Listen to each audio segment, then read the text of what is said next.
Passiamo alla manifestazione che a breve inizierà qui a Cirras.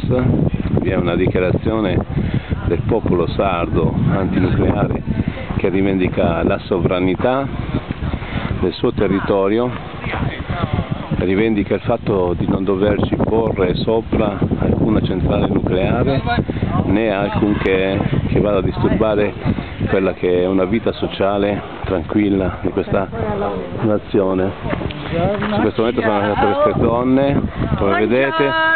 Questa signora è Aurora Pugliapochi, sicuramente anche lei è una donna antinucleare, e perciò stiamo vedendo che qui piano piano arriveranno tutte le persone che sono schierate contro la costruzione di questa centrale nucleare che fa tanto male al nostro paese e soprattutto alle future generazioni che dovranno ancora nascere. Perciò No Nuke, una risata sardonica vi seppellirà, è presente. Sardinia Nazione che ha raccolto le firme contro il nucleare, perciò per la proposizione di un referendum consultivo proprio su questa questione qua.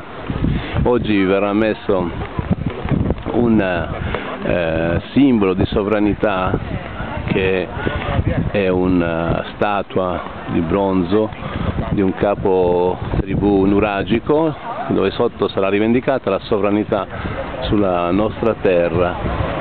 A breve si riempirà questa piazza all'aperto di questa frazioncina in mezzo a questa pineta, come potete vedere, e in questo caso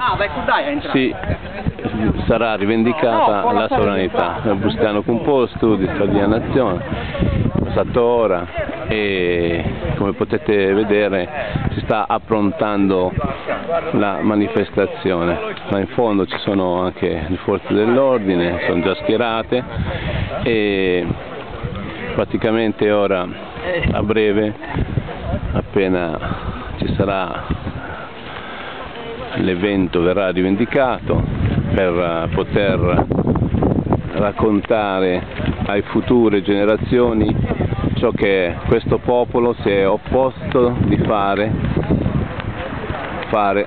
fare sulla propria terra, ovvero un no secco, forte e determinato alla costruzione di una centrale nucleare sulla nostra nazione, sul nostro territorio, e una rivendicazione di sovranità forte da parte del popolo sardo.